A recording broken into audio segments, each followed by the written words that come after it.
Are you getting ready to launch a new marketing campaign and want to make sure that it is successful? Today, I'm sharing with you how to create a successful marketing campaign. If you're new to the channel, I would love for you to subscribe and hit the bell notification so you can get notified every time we release new content, which is 3 times a week.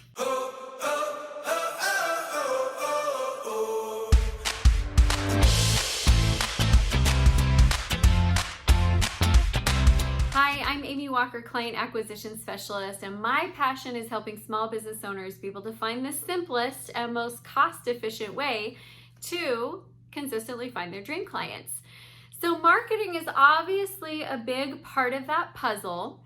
And one of the biggest frustrations that I see from small business owners is that they go to the expense and the time of launching something for marketing, but they did it while they were missing pieces of the puzzle. Like there was a problem and they just didn't know because they hadn't structured it correctly. And then they spent the time, they spent the money, they didn't get the results. Can you relate? Have you ever done that before? If so, let me know in the comments and just say, I can relate. I've been there where I really put a lot of energy and money into something for marketing and it just bombed. Didn't produce the results, felt like a huge waste. So what we're going to share with you today are the things that you need to know in order to be able to set your campaign up for success from the beginning so that you can make sure it all works. So your first step is going to actually be to define what success looks like in this campaign. Early on in business, I made the mistake of thinking that I could create multiple wins within one campaign. And sometimes you can, but for the most part, you need to know what you're actually going after and what the top priority is. So let me give you some examples of this. There are different types of wins that you can produce in a campaign. One could be visibility. Like you just want a lot of people to see what you have going on. Great. A billboard can do that. Having your sign on the side of a bus can do that. And there are marketing campaigns that are specifically designed for visibility. The frustration comes in when you run a visibility campaign hoping that it's going to bring you leads or sales, and it doesn't, because that's not what it was designed to do. It was designed to create visibility. So visibility is one type of win. Another is lead generation. These are my favorite types of campaigns to run, or ones where we get lead generation. However, I've had other people come onto my platform who wanted quick conversions. They wanted on-site sales, and they were frustrated because they didn't get that from one of our events. I didn't set my event up that way. I set it up for lead generation. And so if you're looking to just bring new leads in, that's one way that you can win. Other wins that you could create: brand awareness and product education. Like maybe you just want people to know more about what you do, and that would be considered a win. You could run a campaign for client referrals and increasing that. You could run a campaign to create collaborations with other influencers or other business owners or potential joint venture partners. Or you could run a campaign that is designed to show your expertise. Like you want to get on TV or have media mentions so that you can say as seen in and have all those different places. Now here's why this is critical. Because if you do one thing thinking it's going to bring you another, you might find yourself frustrated. So for example, when I am getting ready to launch a book, or I've just launched a book, or have something that it makes sense to have media appearances, I'll run a media campaign. But I don't run a media campaign when I want to generate leads, because media campaigns don't generate leads very well.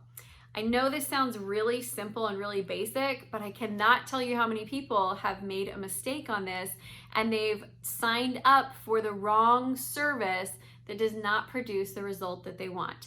Now, I know that the marketing companies that are selling you these services will tell you that the billboard will increase sales, but all that the billboard does is it increases visibility. And so if you're only using it by itself and you don't have other things going on to convert that visibility into a lead, it's not going to convert a lead, it's not going to convert a sale, and you will find that you're frustrated and feeling like you wasted your money. So number one is actually a really, really, really critical step. Second thing you're going to do is you're going to map out your campaign strategy. There are 5 things that you need in every marketing campaign in order to get your marketing campaign to win. Number one is you've got to look at your marketing materials that you need to produce. Do you need to produce swag items with your name on it? Do you need to build a landing page? Do you need to write some swipe copy, some social media copy? Do you need graphics? Do you need a video? Like, what are the marketing assets that you are going to need to create in order to get this to work for you? And they have all got to be good. So do you have anything in your marketing assets that you're like a little embarrassed when people see it? If so, you're gonna need to rework that before you launch the campaign. The second thing is your visibility strategy. How are you going to get people to see that this is going on? You could have the coolest booth at the expo, but if you're in some random corner and nobody's out there getting people to come over to the booth, then it doesn't really matter. You need people to recognize that you have the booth and come over and see you. If you've got a landing page, you need to drive traffic to it. If you have a YouTube video, how are you going to get people to see it? Are you using keyword research strategy? Like, what's the plan to get people to actually see that this is happening? I will tell you, general rule of thumb, it always takes way more visibility than you think it should and then you want it to get something to work. So like everything you can possibly do to get visibility, do it. Third thing to create a sale is you need a lead capture strategy. I have been known to say to my clients, do not do that because there's no way to capture leads. There's no way for you to get a name, an email, a phone number. So it's gonna create great visibility, it's great brand recognition, but if you can't get leads from it, it's not gonna turn into sales.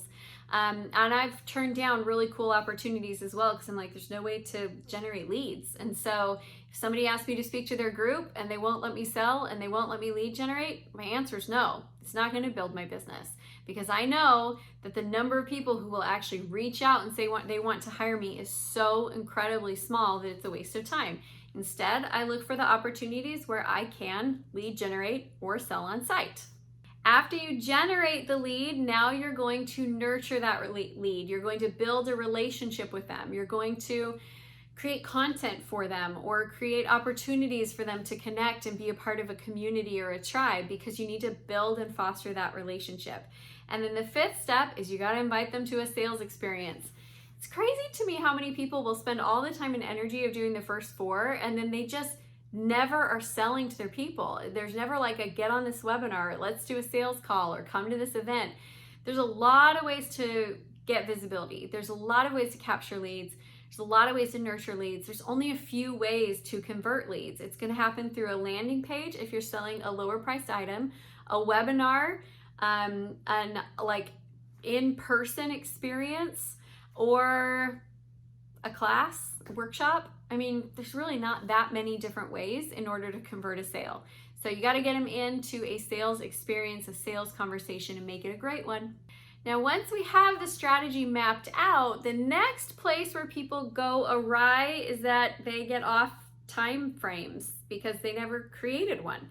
So that's gonna be your next thing, is to create a production timeline. That's where you say, okay, this is gonna take 3 months to produce. Here's where we need to be at this point in time. Here's where we need to be at this point in time. Here's where we need to be at this point in time. So you can monitor your progress and make sure that you are staying on track.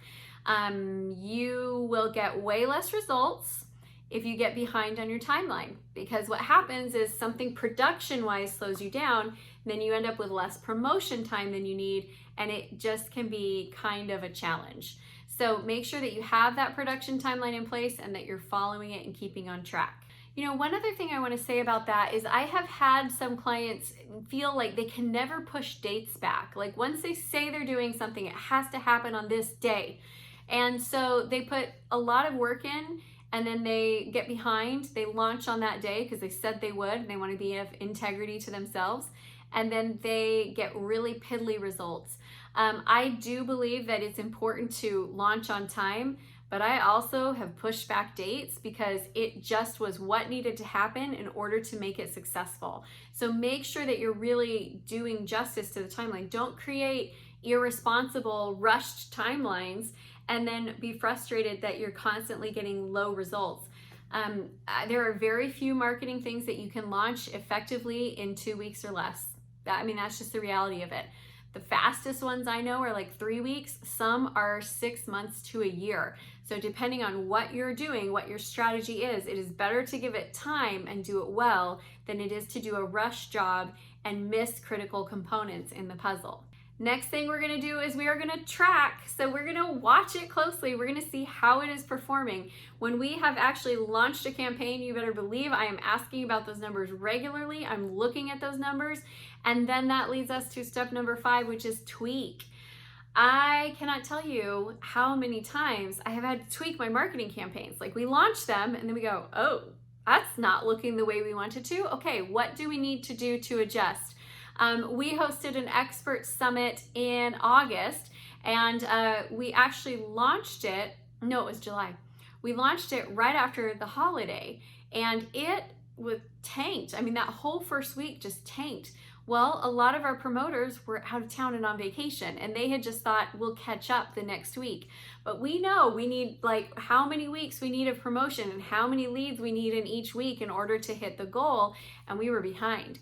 So we had to get creative and go, okay, week 1, that didn't work out the way we wanted it to. Now what? How are we going to tweak? What are we going to do? What can we add in? How can we better communicate? How can we reach more people? Should we be running ads? And so there was all those different things that we looked at in order to create the win that we wanted. And we did end up a little bit behind where we wanted, but it was still a good, solid event, good solid lead generation, and it worked because of the tracking and because of the tweaking. If we had not been doing those 2 things, we would have spent a lot of time and energy to produce a result or to produce a small event, which was not really what we were looking for. All right, my friends, we have gone over quite a few things about how to make your marketing campaigns win. I would love to just kind of recap it here. So first thing that we're going to do is we're going to make sure that we have clearly defined what a win looks like for us. What win are we going after? And understand that one marketing campaign will not accomplish everything for us. Second thing, do you have your 5 steps in place? Third, do you have a production timeline? Are you following it? Fourth, are you tracking? And number 5, are you tweaking? Because I promise you're gonna have to. It's just part of the game. If this has been helpful for you, please hit the like button and feel free to come and join us in our Acquire Facebook group. It's a great place to just connect with other like-minded entrepreneurs. All right, my friends, if you want more help in your sales and marketing, this is something that we cover in our sales and marketing scorecard. We'll actually go through and assess your sales and your marketing systems and help you identify what's working and what's not working. And once we know your score, we're also going to give you a customized improvement plan that will show you exactly what you need to do to get your marketing and sales systems working at a very highly functioning level. So if you'd like to take advantage of it, the link is down below. Go build a marketing strategy. Like, go write an amazing campaign, plan it out, execute it, and then come back and tell me how it worked. I cannot wait to celebrate your marketing wins. Thanks so much, everyone. Have a great day.